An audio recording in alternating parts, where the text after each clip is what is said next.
E no vídeo de hoje vamos falar sobre os prós e contras de investir em Banrisul. Eu sou o Miguel, esse é o canal Dividendo e Tradição, então eu separei aqui alguns pontos que eu considero negativo e outros que eu considero positivo. Então, lembrando que eu tirei tudo isso daqui da minha cabeça, então se você discorda de alguma coisa ou concorda, deixa aí nos comentários, porque é uma forma da gente promover um diálogo sadio sobre os investimentos. Então, indo aqui para o primeiro ponto, sem mais enrolações, o primeiro risco, o primeiro contra que eu selecionei é o risco político barra estadalidade. Pois é, se você não sabe, o banco ele é controlado pelo estado do Rio Grande do Sul e isso pode gerar algumas interferências e pode surgir políticas públicas com diversos impactos nos resultados. E claro, como qualquer outra estatal, o banco pode sofrer pressões regulatórias ou uso político para decisões que não vão maximizar os retornos dos acionistas. Então, se quer investir em Banrisul, tem que ficar atento nessa primeira questão aqui. O próximo ponto é concentração geográfica e setor de atuação regional. É, a atuação do banco ele está muito concentrado no Rio Grande do Sul. E claro, isso vai acabar limitando, ou melhor, acaba limitando o crescimento fora da região. E aí você pensa, qualquer crise econômica ou política no local vai ter sim um grande impacto. Então, é menos resiliência se comparado a bancos com atuação nacional em todo o território brasileiro. Seguindo aqui para o próximo ponto, eu também separei aqui e destaquei as margens dependentes de crédito local e taxas barra intermediações baixas.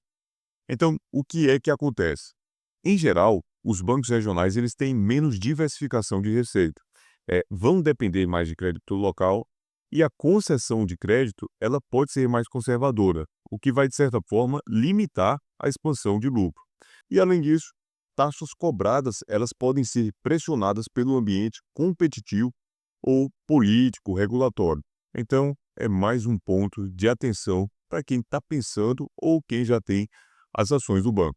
Aqui, o próximo contra é a exposição a risco de inadimplência local barra macroeconômica. Então, ainda dentro daquele assunto que eu pontuei aqui sobre a concentração geográfica, crises regionais de emprego, queda de receita do Estado, inflação, juros altos, tudo isso certamente vai ter impacto aqui na empresa e com certeza pode levar à inadimplência, consumir previsões que o banco faz e reduzir lucro ou afetar os queridos dividendos.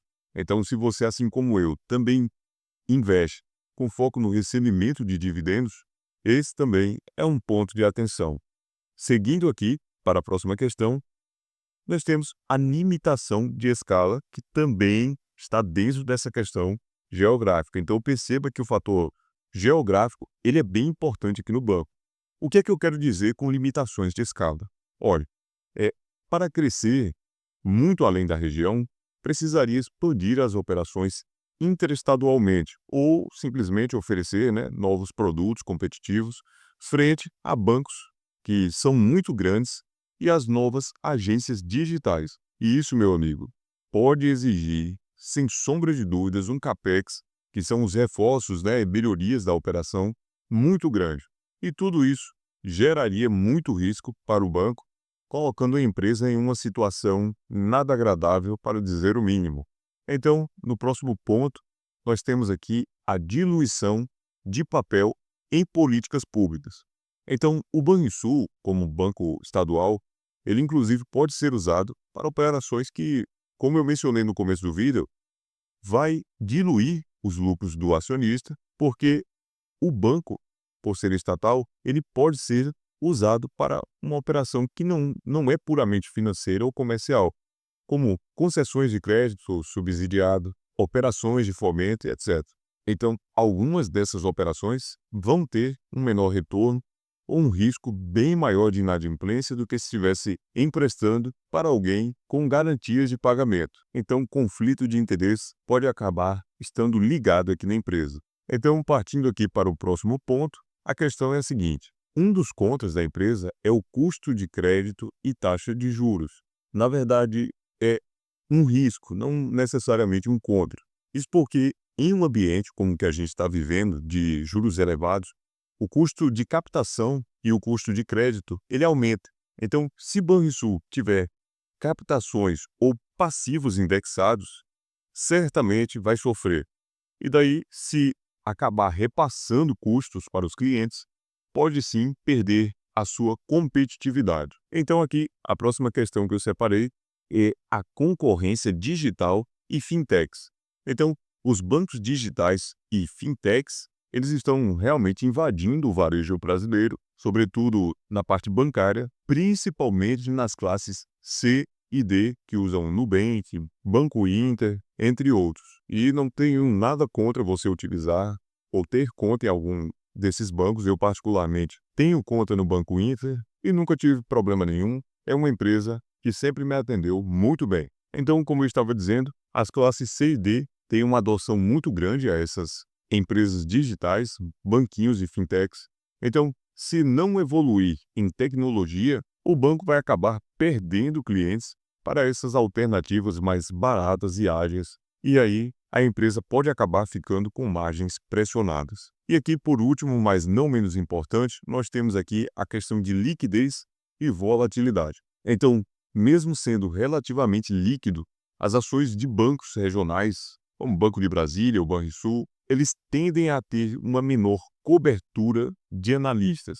E sendo assim, uma menor previsibilidade de múltiplos, o que acaba trazendo certos movimentos bruscos e especialmente em períodos de incerteza. Então, é claro que essa falta de cobertura por parte dos analistas pode, na verdade, ser até uma vantagem, porque você tem uma empresa que está sendo precificada de uma forma, vamos colocar, ineficiente.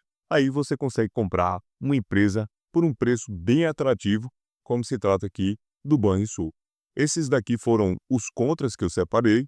Então, se você tem alguma questão com esses pontos que eu separei, por favor, deixe aí nos comentários, porque eu gosto muito de ler o comentário de vocês. Eu respondo todo mundo e sempre estou aprendendo aí nos comentários. Agora me diz uma coisa, com toda a sinceridade do mundo. Você sente lá no fundo que tem algo errado com a sua carteira de dividendos? Que talvez você não esteja tão seguro assim e que algumas ações que você compra pode um dia virar pó?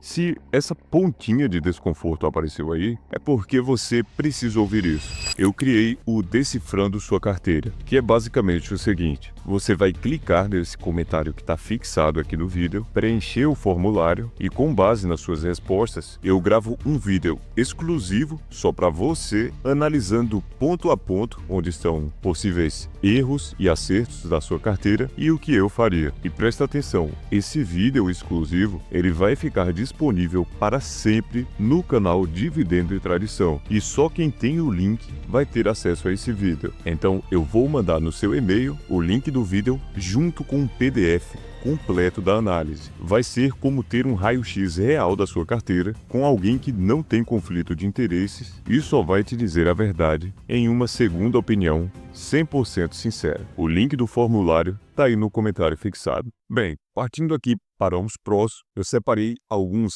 aspectos menos óbvios e que eu acho que é do interesse, pelo menos eu iria gostar de saber se eu estivesse prestes a comprar as ações do Banrisul. Então nós temos aqui no primeiro ponto um pega-long de 100%. Eu sei que tem gente que não liga tanto para isso, tem outras pessoas que já ligam mais. De qualquer forma, eu achei interessante colocar logo aqui de cara. Então, para todas as classes de ação do banco, o estatuto assegura um pega-long aí de 100% no caso da venda do controle. Isso é bem sólido, dá uma certa segurança ao acionista minoritário de que, se ocorrer mudança de controle, ele vai ser tratado igual e vai ter a oportunidade de vender as suas ações pelo mesmo preço. E aqui, no próximo ponto, nós temos a política de dividendos, que é razoável e bem previsível. Então, lá desde 2008, Banrisul costuma distribuir aproximadamente uns 40% do lucro líquido, o que cria, uma certa previsibilidade razoável para quem investe com foco no recebimento de dividendos para montar uma carteira previdenciária, constituir uma renda mensal interessante. Então, Banrisul merecia essa atenção aqui, até porque o nome desse canal é Dividendo e Tradição, e é isso que interessa a gente, porque só distribui dividendos empresa que entrega lucro. Então, bem, isso dá uma certa margem, né, para o planejamento de fluxo de caixa passivo de diversos investidores. É um ponto bem bacana. Seguindo aqui adiante, nós temos a atualização tecnológica barra modernização. Então, eu estava falando das fintechs, mas o Banrisul, ele não fica para trás, tem tido um crescimento do uso de canais digitais, web e autoatendimento, um certo investimento em TI, segurança, infraestrutura de dados e, claro, isso acaba melhorando a eficiência, reduzindo custos operacionais e, sem sombra de dúvidas, acaba melhorando as margens no médio prazo. Então, tem que ter paciência para ver isso daqui acontecer ao longo do tempo, mas é um ponto positivo. Seguindo aqui, a posição regional é forte e também tem um certo papel social. Então, você pode observar que Banrisul ocupa um papel muito importante no Rio Grande do Sul, com uma penetração local bem alta. E a gente sabe que o sul do país tem uma renda mais qualificada, é uma região que tem um PIB mais elevado, então ter uma carteira de clientes dessa qualidade é sempre muito positivo. Poucos bancos têm esse grau de presença regional e traz sim fidelidade de diversos clientes familiares, com um bom reconhecimento de marca, convênios locais e etc. Então, em momentos de crise local, o banco inclusive ele pode captar parte do atendimento bancário quando os bancos privados recuam, e aí isso daqui pode também acabar sendo positivo por tomar essa fatia de mercado e, de certa forma, até fidelizando os clientes. Então, aqui a próxima questão é a governança relativamente boa para um banco estadual. Então, Banrisul está no nível 1 de governança da B3, pega long de 100%, tem compromisso com divulgação de informações, uso de padrões IFRS e, claro, tudo isso aqui aumenta a confiança do investidor. Então, apesar de ser estatal, não é uma empresa que recentemente tem sofrido com interferências e tem bastante qualidade. É uma empresa que está no nível 1 de governança da B3. Seguindo aqui para o próximo ponto, nós temos a questão do crescimento de volume de operações e digitalização. É preciso bater nesse ponto, porque existe um aumento de acesso por canais digitais, mais transações, crescimento de volume transacionado, e isso pode compensar, ou melhor, já está compensando parte da fragilidade regional, podendo expandir a receita de prestação de serviços para outros lugares.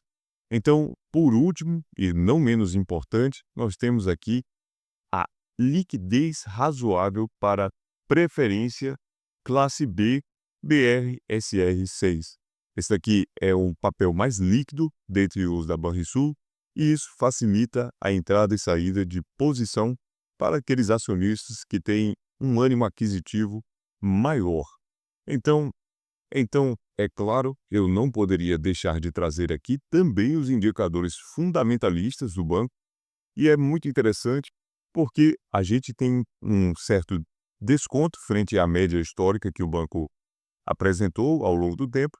Então, o negócio é o seguinte: o primeiro ponto é o PL, que está abaixo a média do setor bancário, que geralmente é entre 7% e 10%, e também está mais barato do que a sua média histórica nos últimos 15 anos. Então, veja que a média aqui girou em torno de 6,5, ou melhor, 6,58, e hoje está aqui na casa dos 5,24. Isso daqui mostra que o mercado está precificando o banco com um certo desconto, possivelmente por risco político ou um crescimento limitado no momento, mas oferece margem de segurança para o investidor que acredita na estabilidade da instituição Banrisul.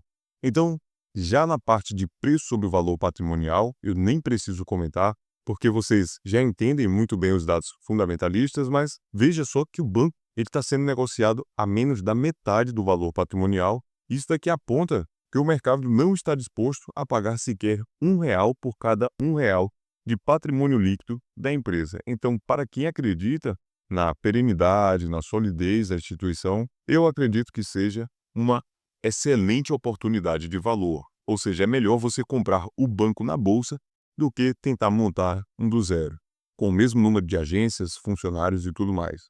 E veja aqui que o Keiger da receita nos últimos 5 anos, cresceu de forma sólida em um período de grande concorrência e concentração bancária. Então veja que isso aqui pode estar indicando que o banco ainda se encontra com espaço para ampliar as operações no Rio Grande do Sul e em nichos regionais. Agora, também é preciso prestar atenção aqui na questão da rentabilidade. Não é à toa que o banco está, de certa forma, descontado, porque o ROI, ele aqui, ele está sendo apresentado de forma bem inferior a bancos privados como o Itaú e até mesmo o Bradesco. Ele está pau a pau com o Banco do Brasil, tendo uma rentabilidade na mesma toada. Então, veja aqui, outro ponto negativo são os lucros caindo. Então, apesar da receita ter crescido, os lucros caíram no período e eu só consigo entender que o banco não está conseguindo transformar o aumento de negócios em eficiência. Então, isso daqui já liga um alerta amarelo para os investidores que buscam uma certa sustentabilidade ao longo do tempo. Já aqui na questão de passivos divididos pelo número de ativos, veja que o banco tem uma alavancagem extremamente alta, o que é normal em bancos, mas no caso de Banrisul, o ROI agrava a percepção de risco e o banco está correndo mais riscos para ter retornos bem abaixo da média.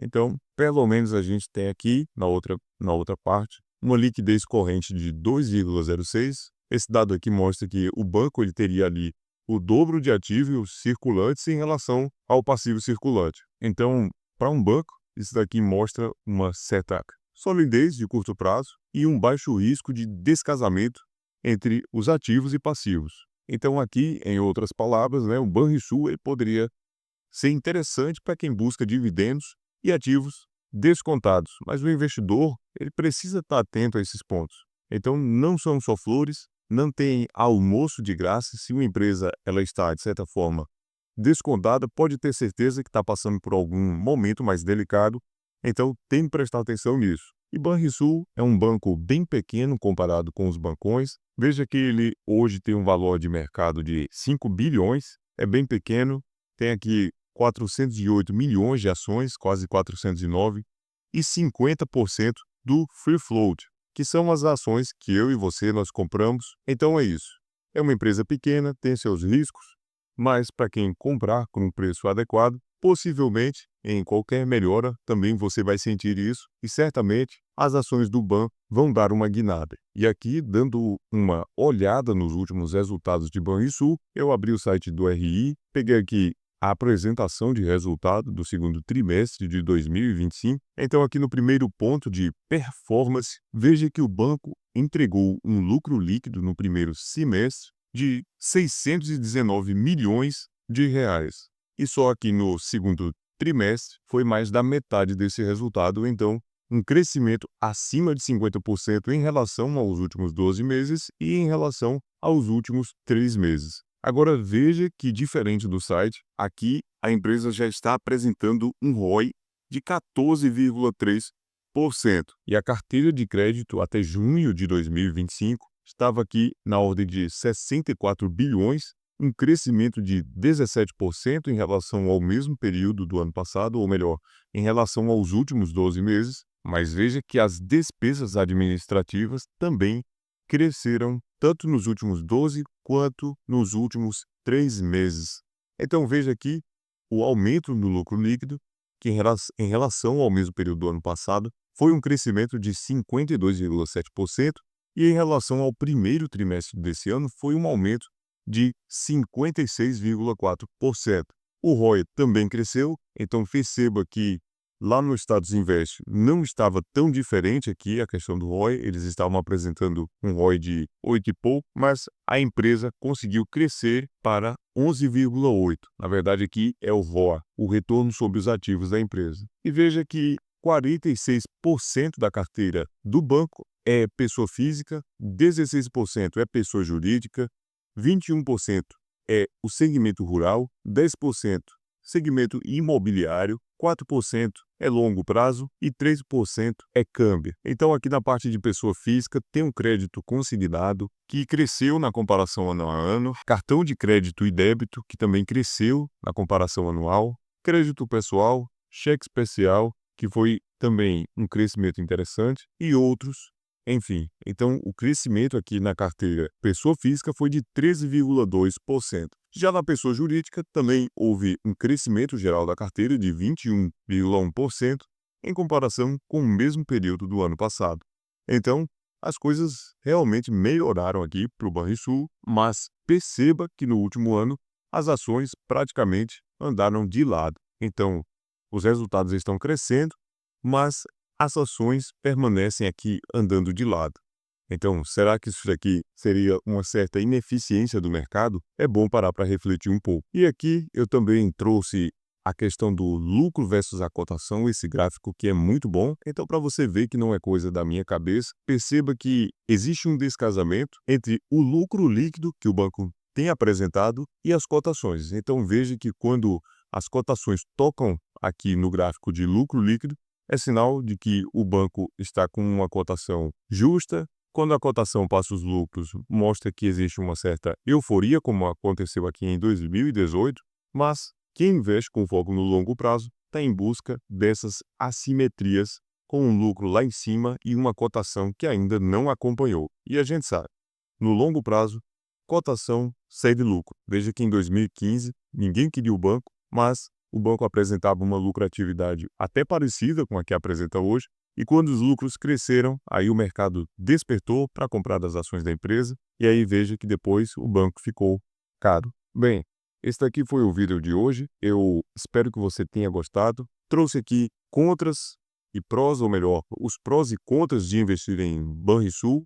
Se você concorda comigo com alguma coisa ou se discorda, por favor, mais uma vez eu te peço que deixe aí nos comentários. Eu sempre leio e respondo todo mundo. Muito obrigado por ter assistido até aqui. Não esqueça de se inscrever no canal, mandar esse vídeo para algum amigo lá do Sul que tem conta no Banrisul ou que investe. E agora eu também te convido a assistir esse vídeo que está aparecendo na sua tela para você descobrir os prós e contras de investir em Petrobras. Então é outra empresa também interessante e que eu fiz essa mesma análise. Um abraço para você e fique com Deus!